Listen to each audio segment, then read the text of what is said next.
श्याम के पास एक भैंस थी। उसने उसका नाम चंपा रखा था। चंपा बहुत ही होशियार और सुरती भैंस थी। वो बाकी भैंस से काफी ज्यादा दूध देती थी। श्याम उसका बहुत ख्याल रखता था और हफ्ते में एक बार उसकी जांच भी करवाता था। दूध की कमाई से श्याम ने अपना बहुत अच्छा घर भी बनवा लिया था। ये सब देख गांव का एक आदमी जिसका नाम मुकेश था, वो श्याम से बहुत जलता था। भैंस तो उसके पास भी थी, पर उसकी भैंस चंपा जैसी नहीं थी, जिसकी वजह से मुकेश उसे बहुत मारता और खाना भी कम देता। एक वो है श्याम की भैंस चंपा, कितना दूध देती है वो। सुबह शाम दोनों टाइम बाल्टियां भर भर के दूध बेचता है श्याम। और देख कितना अच्छा घर बनवा लिया है उसने। और एक तू है मर्जिल्ली सी, इतना ठूस ठूस के खाती है पर दूध रत्ती भर देती है। इन्हें महीने का खर्चा भी ढंग से नहीं चलता, तू इतना खाती है, सब कहाँ जाता है? बोल बोल ना। तूने आज तक मुझे इसी झोपड़ी में बनाए रखा, जबकि मैं और श्याम दोनों एक ही साथ भैंस लेकर आए थे। और आज वो कहाँ से कहाँ पहुँच गया, और मुझे देख, सब तेरी वजह से है।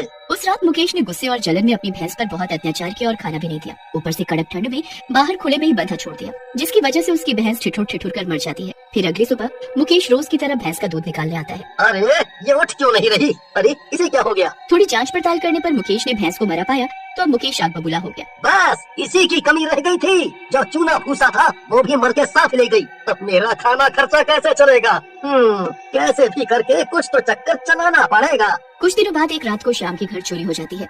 हाथापाई में श्याम की जान चली जाती है और उसकी भैंस चंपा भी चोरी हो जाती है। इधर मुकेश का नाम पूरे गांव में फैल जाता है। हर कोई उससे दूध लेने लगा, जिससे उसकी कमाई दिन ब दिन बढ़ने लगी और उसने कुछ ही महीनों में श्याम से भी अच्छा घर बनाकर खड़ा कर दिया। गांव भर में इसकी चर्चा होने लगी। अचानक एक दिन भैंस की तबीयत खराब हो गई। दूध के ग्राहकों को समय पर दूध न मिलने की वजह से लोग मुकेश से लड़ने आ गए। मुकेश ने भैंस को गुस्से में बहुत मारा। गुस्सा उतर जाने के बाद मुकेश शाम को फिर से दूध दोहने जाता है। इस बार भैंस हरा दूध देती है। ये देख मुकेश डर जाता है। फिर थोड़ा संभल कर मुकेश भैंस को एक डंडा मारता है, पर तभी वो भैंस भूतिया भैंस में बदल जाती है। पर मुकेश को इसकी भनक नहीं थी। मुकेश को बहुत गुस्सा आता है। वो उठता है और फिर से दूध निकालने जाता है। भूतिया भैंस फिर से जोर की लात मारती है और जो थोड़ा बहुत दूध पहले का निकला हुआ था वो बाल्टी भी गिरा देती है। मुकेश कुछ समझ नहीं पाता और जैसे तैसे भैंस को कमरे में बंद कर देता है और उसे रात भर कुछ खाने को नहीं देता। मुकेश रात भर सोचता है, आखिर ये भैंस ऐसा क्यों कर रही है? अभी तक तो ऐसा कभी नहीं किया। तभी किसी के चलने की आहट होती है और अचानक मुकेश की खाट को कोई खींचता है। मुकेश बहुत तेज चिल्लाता है, बचाओ बचाओ। अरे यहाँ तो कोई नहीं है, शायद से मैं सपना देख रहा होऊंगा। फिर सुबह मुकेश जब दूध निकालने जाता है तो वहाँ के हालात देखकर वो हैरान रह जाता है। अरे मैंने तो भैंस को कमरे में बंद किया था, पर दरवाजा कैसे खुला है और भैंस कहाँ गई? तभी एक बच्चा लल्लन मुकेश के पास दौड़ते हुए आता है और कहता है, अंकल अंकल जल्दी चलो। क्या हुआ? क्या बात हो गई? आप चलो पहले, फिर खुद देख लेना।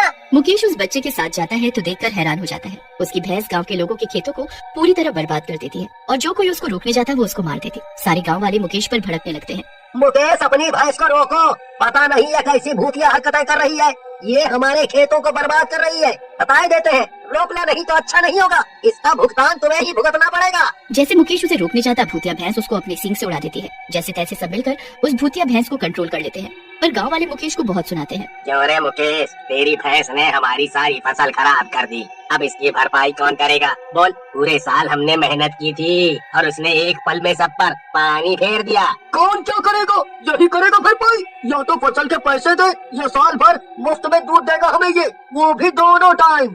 हाँ, ये सही रहेगा। ये सुझाव पसंद है हमें। मुफ्त में दूध देगा ये मुकेश हमें साल भर। हाँ, सब लोग खुद ही फैसला कर लेते हैं और मुकेश के सर थोप देते हैं। भला मुकेश कहता भी क्या? मुकेश को गुस्सा तो बहुत आ रहा होता है, पर वो बहुत दुखी भी हो जाता है। क्या सोचा था और क्या हो रहा है मेरे साथ? भगवान मेरी जैसी किस्मत तो किसी को भी ना दे। इतनी फूटी किस्मत है मेरी कि सोना भी मिट्टी बन जाए मेरे हाथों में आके। तभी एक रात अचानक तबेले में से आवाजें आने लगती हैं। मुकेश उठकर देखने जाता है। उसकी नजर भैंस की पूंछ पर पड़ती है जिसमें आग लग जाती है, पर वो ये देखकर हैरान हो जाता है। अरे आग लगने के बाद भी ये भैंस कुछ कर क्यों नहीं रही है? इसको आग का असर नहीं हो रहा है क्या? क्या हुआ मुकेश, घबरा क्यों गए? पानी डालो, आग बुझाओ, मेरी पूंछ जल जाएगी। और इतना कहकर वो जोर जोर से हंसने लगती है। तुम्हें जलन नहीं हो रही है क्या? तुम इतनी आराम से कैसे खड़ी हो? मुकेश को अचानक अपने शरीर पर जलन लगने लगती है और वो देखता है कि उसके शरीर में आग लगी हुई है। मुकेश चिल्लाते हुए बाहर आ जाता है और जोर जोर से चिल्लाते हुए कहता है, बचाओ, इस आग से कोई बचाओ, नहीं तो मैं जल जाऊंगा। अरे कोई आग बुझाओ मेरे ऊपर से, बहुत जलन हो रही है। मुकेश की चीख पुकार सुनकर सारे गांव वाले इकट्ठे हो जाते हैं मुकेश को बचाने के लिए, पर जब वो मुकेश को देखते हैं तो उनके कुछ समझ में नहीं आता। अरे खड़े खड़े मेरा मुंह क्या ताक रहे हो? मुझे बचाओ कोई, आप लोगों को मेरे शरीर में लगी आग नहीं दिख रही क्या? अरे बुझाए तो जब कहीं आग लगी दिखे हमें, है? पहले ये बताओ भाई मुकेश कि आग लगी कहाँ है? मेरे कपड़ों पर तुम्हें आग लगी नहीं दिख रही क्या? सब लोग मना कर देते हैं। फिर मुकेश खुद को देखता है तो उसे भी कोई आग नहीं लगी दिखती और ना ही उसका शरीर जला हुआ था। अरे मेरा शरीर तो बिल्कुल ठीक है, मतलब मैं बच गया, पर फिर वो आग। अरे ये पागल हो गया है और कुछ नहीं। चलो भाइयों, नींद खराब कर दी इसने हमारी है। परेशान मुकेश उदासी भरा चेहरा लिए घर के भीतर आता है कि तभी अंधेरे में उसे किसी की लाल आंखें दिखती हैं। कौन है वहाँ? सामने आओ, बहुत हो गया तुम्हारा, सामने आओ मेरे। कोई जवाब न आने पर वो बहुत घबरा जाता है। डरते डरते वो आगे बढ़ता है और देखकर हैरान हो जाता है। वो एक भूतिया भैंस थी। अरे ये भैंस को क्या हो गया? इसका ये रूप ऐसे कैसे हो गया? मुझे नहीं पहचाना क्या, जो ऐसे घूर घूर कर देख रहा है? मैं हूँ तुम्हारी चंपा।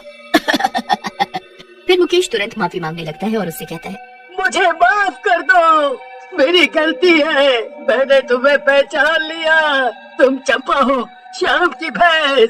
तभी चंपा गुस्से में कहती है, बताओ मेरे मालिक कहाँ हैं और तुमने उनके साथ क्या किया?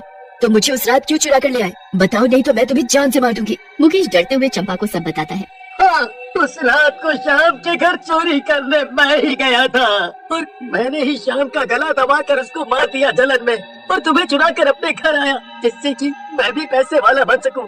पर तुम मुझसे बात कैसे कर सकते हो? तुम तो एक जानवर हो और जानवर बात नहीं करते। तभी भैंस हंसते हुए बोलती है, मैं श्याम हूँ जो अपनी चंपा के शरीर में रह रहा हूँ तुमसे सच उगलवाने के लिए, और चंपा की मदद से तुम्हारे हालात सुधर गए, फिर भी तुम मेरी चंपा को मारते पीटते हो क्यों? इसीलिए मैं चंपा के शरीर में आकर तुम्हें परेशान कर रहा था, जिससे कि तुम्हें ये एहसास हो कि जानवर भी सजीव होते हैं और इनमें भी जान होती है। हम इन्हें प्यार से रखेंगे तभी ये हमारी बात मानेंगे और हमारे लिए कुछ करेंगे। ये सब सुनने के बाद मुकेश रोते हुए श्याम और चंपा से माफी मांगता है और कान पकड़कर कहता है, अब से मैं हर जानवर को प्यार से पालूंगा और ध्यान रखूंगा उनका, और मुझे माफ कर दो श्याम, मैं तुम्हारी जिंदगी तो वापस नहीं कर सकता, पर मैं वादा करता हूँ तुम्हारी चंपा का बिल्कुल तुम्हारी तरह ख्याल रखूंगा। ये सुनकर श्याम की आत्मा सुकून की सांस लेती है और चंपा के शरीर से चली जाती है।